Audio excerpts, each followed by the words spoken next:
Good morning. Welcome everybody to the Saturday Morning Mastermind. I'm your host, Samantha Studebaker-Carl. I'm here with my good friends Sandy and Catherine. And today we're going to be talking about Chapter 5 of the 5 Love Languages by Gary Chapman. And this particular chapter discusses the love language acts of service. But before we get going on this topic, I want to give my friends an opportunity to introduce themselves. And then for those of you who are watching this as a recording, I just want to let you know there'll be some links below this video.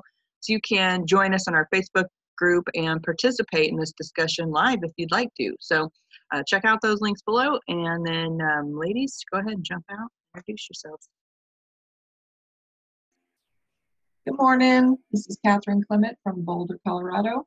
Looking forward to, glad you're back this week.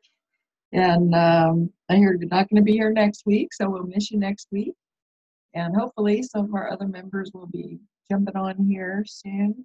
And looking forward to this chapter. This is my number 1. Yes, my number 1 as well. Really good chapter. Made me have some thoughts to share. Sandy Root here in Miami Beach and chilling in my colorful bed today. I love your colors in your room. That's awesome. My room's not decorated even remotely like that, although it should be obvious considering my living room is not decorated either. So Everything's the same color, like blues, pinks, turquoises, reds. Oh. Right, and I love colors. Morning, Billy. You just jumped on. If you can unmute real quick and introduce yourself, we'd love to hear from you. Oh, okay, yeah. I'm Bill, and I'm up in Olympia, Washington, just getting ready to head to the YMCA, so I'll be listening to you while I do my bicycle.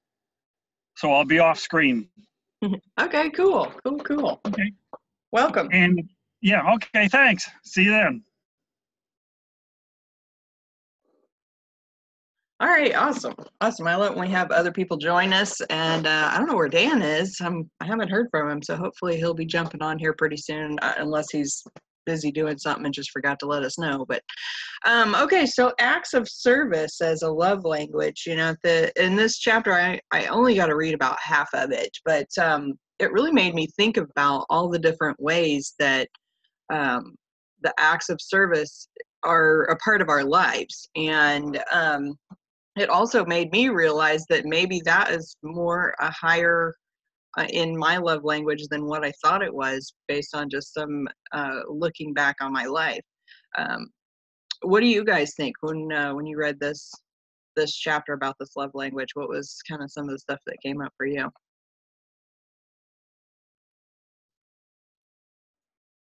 Well, it's no doubt that this is my number 1.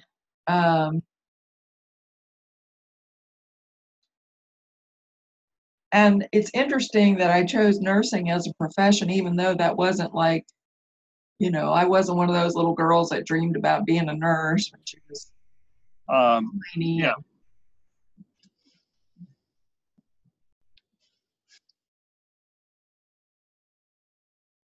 Bill, were you trying to jump in?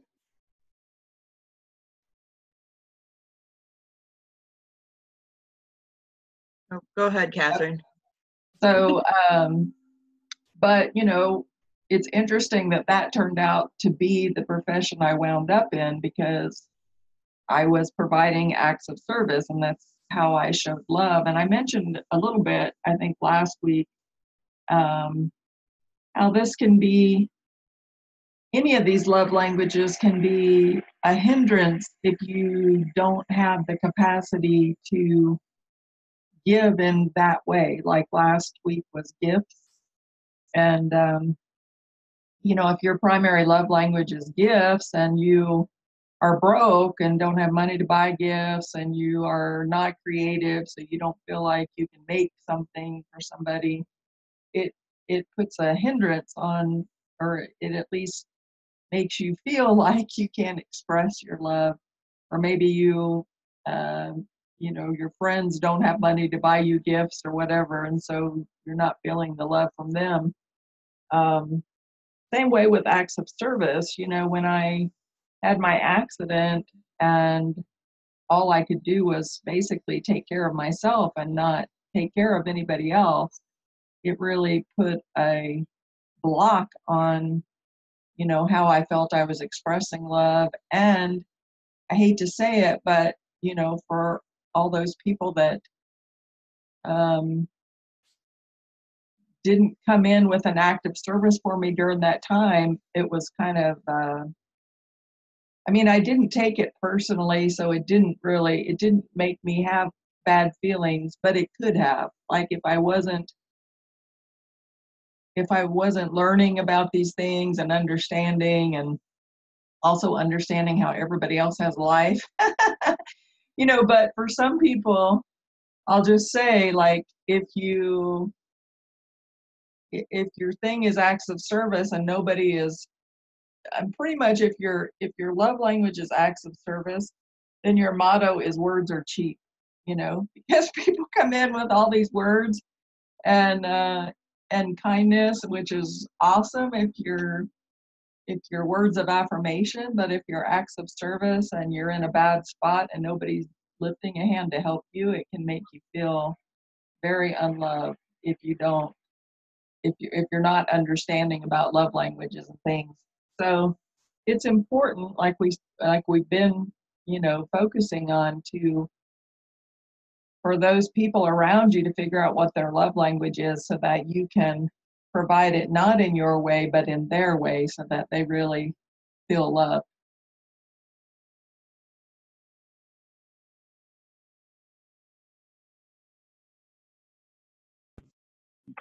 I could sort of relate to the woman's story in here where she had that guy who was helping her a lot, but she didn't feel romantic with him. I had a situation like that at least once or maybe a couple times where, yeah, there was someone who was doing a lot of acts of service, and it was confusing for me because that is my number one love language I like. And then, so yeah, that can, like her, it was confusing because I'm like, but I don't really like them romantically, but like them because they were doing so much for me, you know, around the house or whatever, running errands and stuff like that. So that was helpful to read that and really see how to deal with something like that, you know, just being open and honest about your feelings in cases like that, where you see that a love language is, you're receiving a love language from somebody, but you don't know where they're coming from. Are they wanting romance, or are they just being friendly? And really being clear on that between both sides too is important. So that was, I like that story because those things can get confusing. So it's good to be clear. Like he said, why don't you just be honest and tell him your feelings and see, you know, how he really feels. So I like that. And yeah, it's interesting because Catherine, we had both brought up last week, I think, about like we love this acts of service, but then sometimes we're also like, well, I don't need you to do anything for me. You know, like with certain people or certain situations, like I can take care of it myself, you know, kind of. So that confuses me. I don't know if it's based on the relationship or what. So I'm trying to look at different scenarios. Or even with myself, sometimes like I love to give acts of service, but then there's other times, like in the chapter he mentioned every man for himself. Like some people think, why should I do something for others they can do for themselves? And I see where I think that sometimes too, like, oh, whatever I'm going to do isn't going to help them because they can do it themselves. So it's interesting because that's my main love language, but there's also this thing of like, sometimes it feels like it's not, or it's complete opposite. So I need to ponder on this a bit more.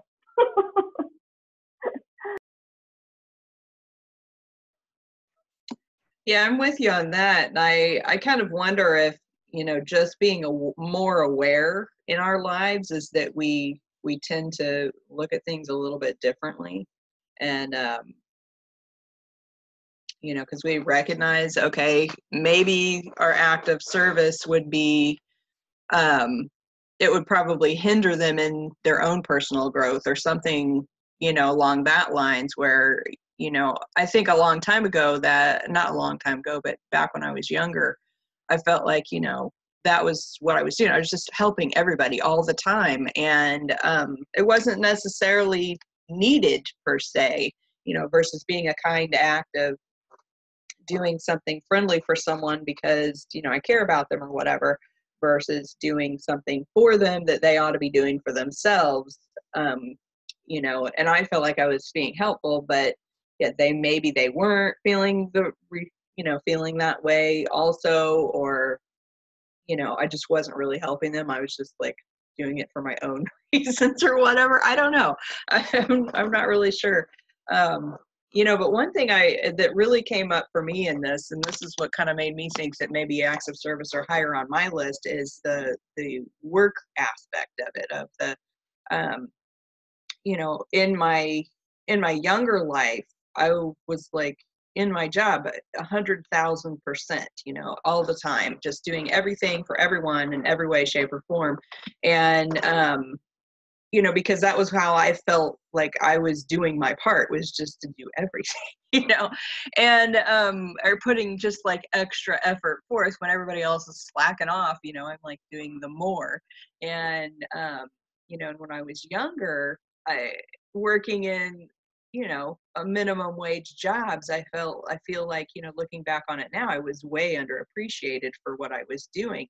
And at the time, it's like now I look at it and realize, I really didn't need to be doing all that stuff, but it created a resentment inside of me because I was like doing all this extra work and not feeling appreciated for it, and not having anyone want to do the same for me, and so I it was interesting for me with this particular chapters. I feel like that happens with a lot of people, particularly in a work environment, is that you feel like you're putting out all of this extra effort to try and be as helpful as you can, and yet it doesn't get you anywhere. Maybe it does in some aspects, maybe it doesn't in other aspects, and then you lose that kind of want to do that as much. I mean, at least that kind of worked with me in that way, is that I felt like over the years in different work environments, I put all this effort towards just being, as awesome as I could be, and then it wouldn't be appreciated, and then I just lost the motivation to be that way anymore. Not totally, but a lot. And I wonder when in this chapter they were talking about relationships, and one of the stories, I think it was the woman was like, I've done all of this for you all this time and everything else, and you just don't even appreciate me, and you're treating me like crap or whatever. And it may just be that the other person doesn't speak that same language. So I don't know. It's just really interesting, all the little different thoughts that kind of popped up in my mind on this particular love language. And that was another important point too that you're bringing up. Like, when we sometimes will, or somebody will serve so much over the lifetime, like this woman in here was serving for 20 years, and her husband or whatever was doing it out of fear and guilt, and maybe the other person wasn't really even appreciating it, but it was just like this thing that was she kept doing because of her own inner angst. And I love the quote he wrote in here: love says, I love you too much to let you treat me this way. It is not good for you or me. Love refuses to be manipulated. True love often finds its expression in acts of service, on the other hand. It is service freely given, not out of fear, but out of choice. So yeah, I mean, I think with all these too, it's important to know where are we coming from when we're doing these different love languages towards others. Is it out of our own guilt or fear, or are we really genuinely doing it for love? And so I thought that was a really good point, is seeing where we're from what emotion or feeling place are we doing these things. And is it for reciprocation, or are we just generally doing it as a I love you thing? So I think that's important to look at. Yeah. Most definitely, because I think it's very easy, if this is your primary, I think it's very easy to have resentment if you don't feel like it's being reciprocated. And if you don't understand that, their love language is something different, then that's where that resentment can come in. Obviously, if you're reading this book and you understand that their love language is words of affirmation or something, then, you won't feel that resentment because you'll understand that they're showing their love in a different way. But if you don't understand that, you just feel like you're carrying the whole load for everybody, everything, and it gets draining. It gets, that's the issue with people with this primary love language, is that you just serve to the point of exhaustion. And that's why having it reciprocated with acts of service, like something that will just take one thing off your plate for that day, it means so much. So yeah, read the book.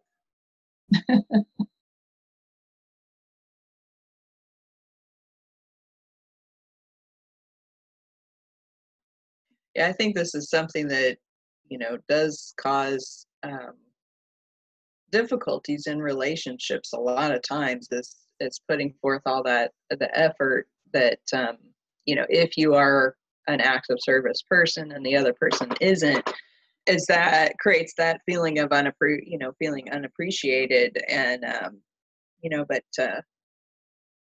yeah, I think that when we can recognize the different languages, it makes it easier. And when we can also um, recognize what we're doing so that we can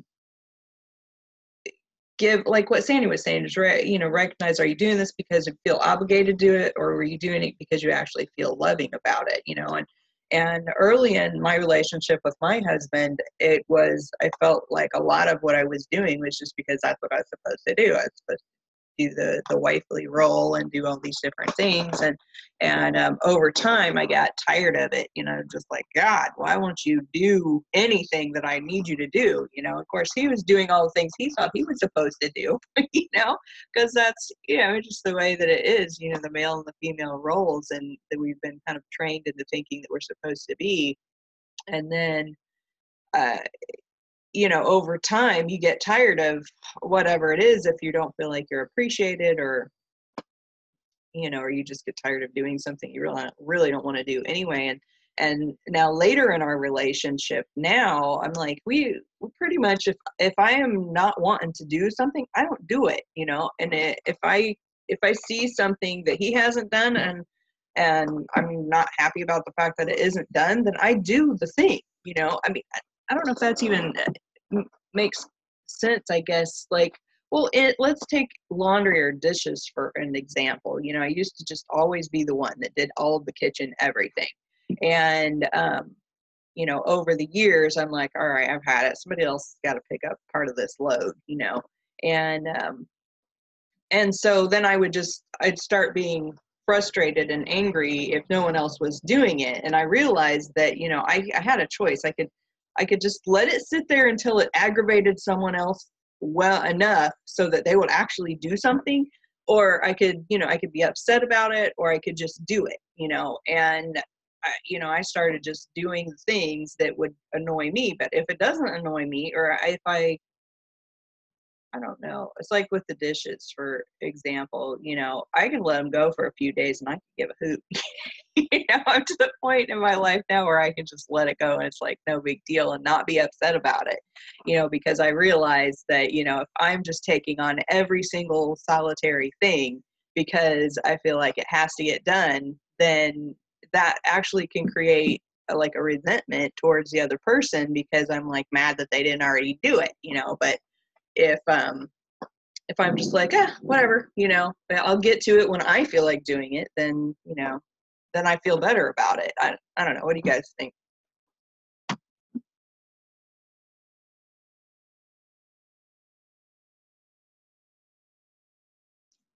it's funny how, there's so many components that go into being human. The way that you're raised, if you're raised with those very strict male female roles. Like I came from an age when it was quite common for the wife to stay home and raise the kids. The wife didn't necessarily work. The dad went out and worked, and there was almost always two parents in the home. And of course, that's changed a lot through the years, right? But if you're raised with those, like I call myself old fashioned,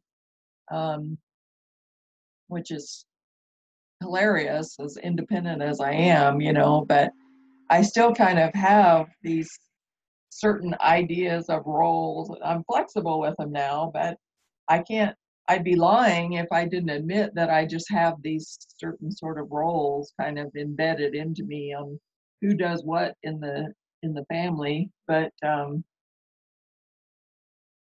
your story reminded me of Byron Katie, because she did the same thing. I think it was with socks. Like she would get to the point of almost a total breakdown because her family left their socks and dirty clothes on the floor or whatever, and she felt such resentment for having to pick it up. And then one day she just, kind of realized, well, I can almost get to the point of a meltdown and put myself through all this misery and all this resentment and all this fighting to try to get them to do what I want them to do, or I could just pick up the socks and have a good day, And so it's there's a little bit of maybe self-sacrifice, when you're living with a family, living with other people that you have to go through.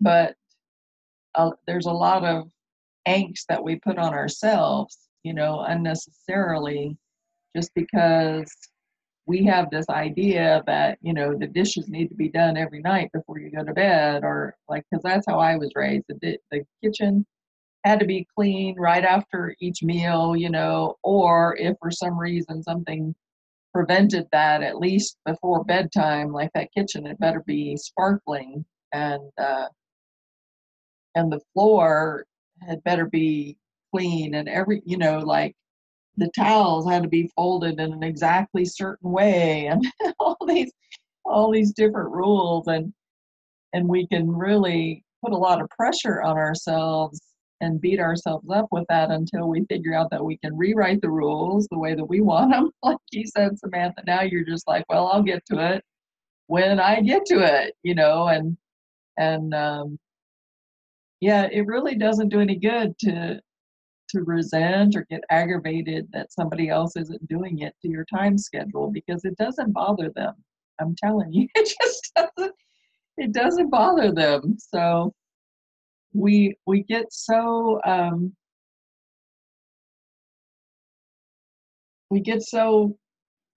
tied up in our own ideas, and we suffer because of that. And I think if we can just learn to let that go and rewrite the rules, and if you have something that's constantly frustrating in your life, rewrite the rule about it. Like there's nothing that says that rule has to stay like it is. Yeah, for sure. I think it's a big thing. It's just like that, taking responsibility for what you're feeling about whatever it is. Like the socks, like what you're talking about, she was making herself upset about the socks, and when she could just like eliminate that whole feeling of, if she feels like the socks need to be picked up, is just for her to pick them up, And I think that, we run into that a lot in different relationships, as we create these expectations for the other person, and then they don't live up to it, and then we're mad, and then, we don't even realize that we're the ones that are causing that angst in our relationship by creating that expectation in the first place. Now, if that person came along and they were always doing this one thing, and you were counting on them to do it, and all of a sudden they stopped, and you were like, wait, what? You could at least have a conversation about it and be like, what's going on? You've decided you're not doing it anymore. And it was nice that you were doing it. but at least then it's an awareness, you know. What was the other thing? It was popping into my mind about, I don't know, I guess it'll come back to me, but somebody mentioned something earlier about when somebody does something, what the heck was I just thinking? Gosh dang it, I hate it when my train of thought just goes out the window. I don't know. Anyway, I was realizing that, you know, my husband, we have a thing with the laundry, okay? He does his laundry, I do my laundry, right? And it's not because of any particular thing. It's just that when he wants his done, he does it. When I want mine done, I do it. Well, this one day I had brought my laundry down because I had planned to do it later in the evening when I got home, and I didn't want to forget. So I left it in the kitchen, and I think he got the idea that I wanted him to do my laundry. And it wasn't like he was upset about that, but he went ahead and he did it. And when I got home, I was like mad about it, you know? And I'm not like thinking to myself ahead of time, I'm going to be mad if he does my laundry. It was just this weird, like an emotional thing that came up in me that was like, I really had to look at it and be like, what the heck was that? You know, because I came home and he had done my laundry, and of course he didn't do it how I liked, you know, and I hadn't meant for him to do it at all. And so then I was like, I had all this crap that came up because of it. But I know it was like when we're talking about, is the other person going to appreciate the act of service that you do? And that was just a weird situation that happened that I did not appreciate him doing my laundry, you know, and I was angry, and of course then I was like all grumpy with him and everything else, and he's like, what the hell, you know? And you know, so then like the next day I went and I apologized to him, and I'm like, I don't know what the heck that was. There was no reason for it. I don't know why I was acting all crazy like that. It's just like this weird thing in my head of, you know, when I do a thing that, you know, is important to me, I do it a certain way, and if it gets done a different way, that aggravates me, and he did it and it aggravated me, you know, I don't know. It's just one of those weird things. But I don't know, that popped up in my head when we were talking about, is that person going to appreciate what you're doing? That's a great point. I'm glad you brought that out, because I meant to bring that out. The book talks about how, you know, like maybe you're living with a roommate and your primary love language is acts of service, and so you decide to, you know, clean the house to show your appreciation for them or something, and you clean their bathroom, and they might hate that. Like they might take that, they might feel like you're trying to tell them that they're not clean enough, or something like that. Like they can totally take it the wrong way. And I have definitely had that happen to me before, where I've done something for somebody and they took it the wrong way. And I noticed within myself, like, if I'm doing the best I can to keep up with things, and then somebody steps in and does something, I feel like that. I feel like a failure or something, like I wasn't able to keep up with everything as best, you know, like I should have or something.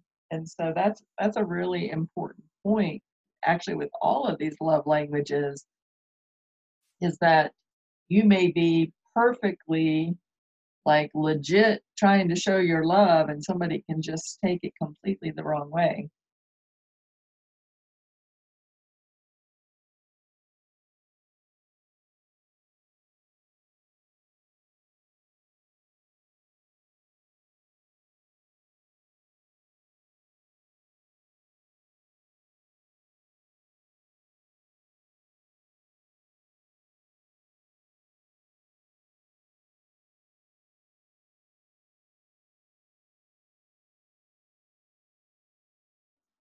Looks like Samantha had to close some windows. She'll be right back.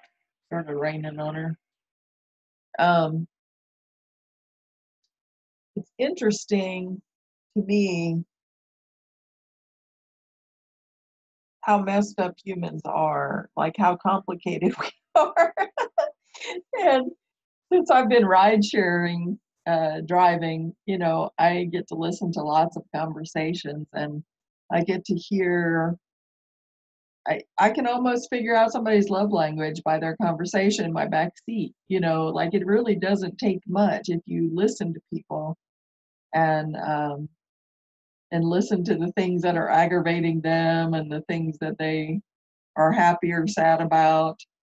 And it's amazing to me. Like I get dumbfounded sometimes at some of the things that I hear, and I won't share those here, but it's just, we're all so different. And there's not, I think you have to do all of these things. I mean, sometimes I feel so eclectic, like I feel like I pull from so many different areas for wisdom, but I think you have to be that way because not just one of these methods that we've ever studied is enough, because there's just so many influences on our behavior and experiences in our past.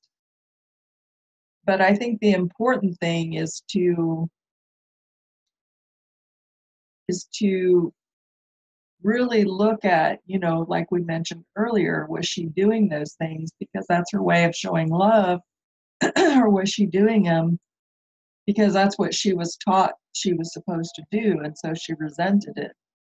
And we really have to examine those parts of ourselves and figure out, are we doing it from our hearts, from a place of love, or are we doing it from a place of duty? Because if it's coming from duty, there's probably going to be resentment involved. And again, all of these things is resentment. This is all like self-induced punishment. I mean, we do it to ourselves all the time, or at least I do.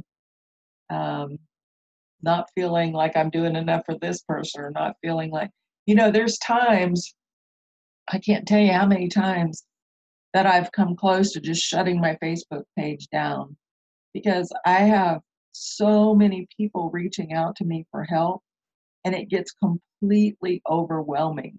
Like I just want to say, I'm not God. Like I cannot answer all of these prayers. I cannot help all of these people that are asking me for help.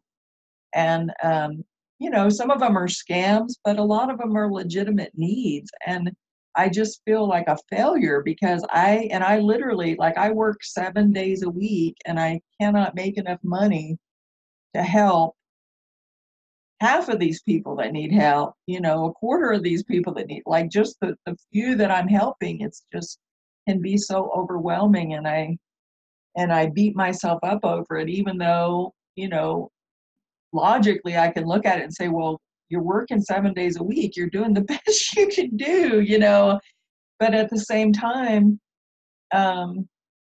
when your love language is service, if you don't feel like you can provide service to people, then you can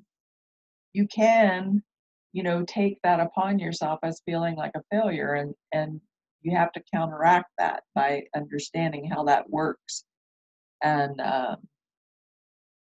And I'm right there with you, Sandy, as far as, I'm so independent. And so it's a very weird combination of things when you feel like somebody needs to do something for you in order for that they're showing their love and taking something off your plate. But then at the same time, you feel like you should be able to do it for yourself.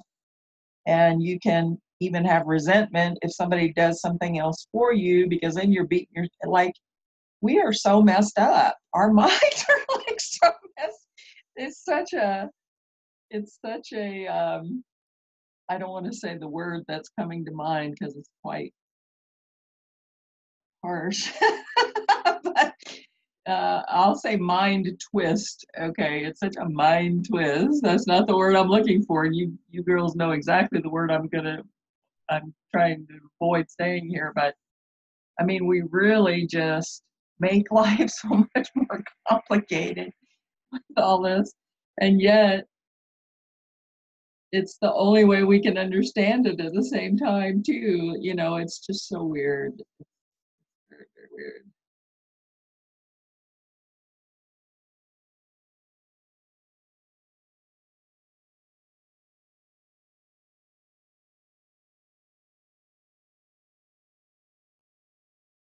I feel like we're running out of stuff to talk about on this chapter for an hour. I think we pretty much said everything there is to say about it. I don't know, there's probably more. I know Bill's at the gym, but maybe you want to jump in, Bill, can you? He's probably just listening. Yeah, I'm here doing my bicycling. Right? But yeah, my wife, as I said, my wife is a active service person, and I'm a touchy-feely type. I think that's the last of the 7. And like somebody else said, you have to, if my wife doesn't respond to my touches, that's on me, not on her. And like you were saying, picking up the socks, it's just pick up the socks because nobody else cares. They do, but they don't. It's not a big thing for them. And our daughter is gifts, she likes to give gifts. So she's helped decorate out our house a whole lot because we get stuff for our walls. So anyhow, yeah, you just go with what they do and like and appreciate what they're doing and not worry about it, how it really, it's about them. It's not about you. And what else can I say? I think we've said it all, but that's what I enjoyed listening to everybody and what they're going through and how, it's accept what they can do and not worry about it. Anyhow, that's about all I've got to say. But thanks, I enjoyed listening. You're great. Thanks for jumping in, Bill. Okay. And my wife just came in. That's her. Awesome. So what's next week's chapter? Let's see. Next week is quality time, I think. Quality time? Okay. Yep. Okay. I'm listening to a web. Okay. All right. Well, I will see you guys later. Okay. See ya. Thanks, Bill. All right. All right, guys. Any final thoughts before we wrap up for today?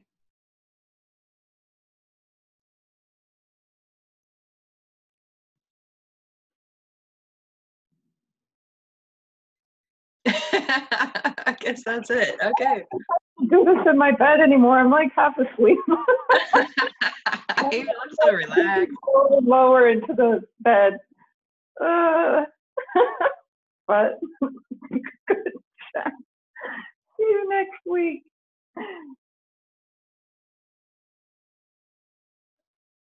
Awesome, guys. Oh, Catherine, jump out. No, I don't really have anything to say other than, like Bill said, you just have to, if you're trying to love somebody, you have to figure out their love language and not just keep forcing your own on them, because they're not feeling it. And I think gender roles play such a huge part. Men are taught, or at least like from the age I came from, men were the providers. And of course, that's completely changed now. Now women are as much the providers as, and so just try to figure out, what people's love languages are and what yours are and why. I think the why is important. Why is that your love language? Is it just because that's, it's kind of like some people are always, and I'm not picking on any specific religion, but I'm just going to say Presbyterian, and they're always Presbyterian. Well, why are they always Presbyterian? Or like the ham with the end cut off. Why did they cut the end of the ham off? And then they find out it was just because great grandma's pan was too short and they had to. So there's some things that we're just raised with that that really influence our lives a lot that don't need to, and that's just part of self-growth. And all of these books that we've studied have, helped me examine all of that, and I'm really appreciative of it. So thank you, girls. Sorry you won't be here next week, Samantha. I know. I'll be back after that, though. Well, I can't say it on the recording, so because it's a surprise. But anyway, something I have to do next week. So, guys, love having you on here. I'm so glad Bill was able to join us as well. I guess Dan woke up a little bit late this morning because he's babysitting or something, so he wasn't able to join us. But we'll look forward to seeing him again next week. And for those of you who are watching again, there's links below this video where you can jump in our Facebook group, find out how to participate with us, see replays and recordings of previous sessions, and all the other books that we've studied as well. So with that, have a great, awesome, amazing week, and we'll see you next week on the Saturday Morning Mastermind. Bye for now.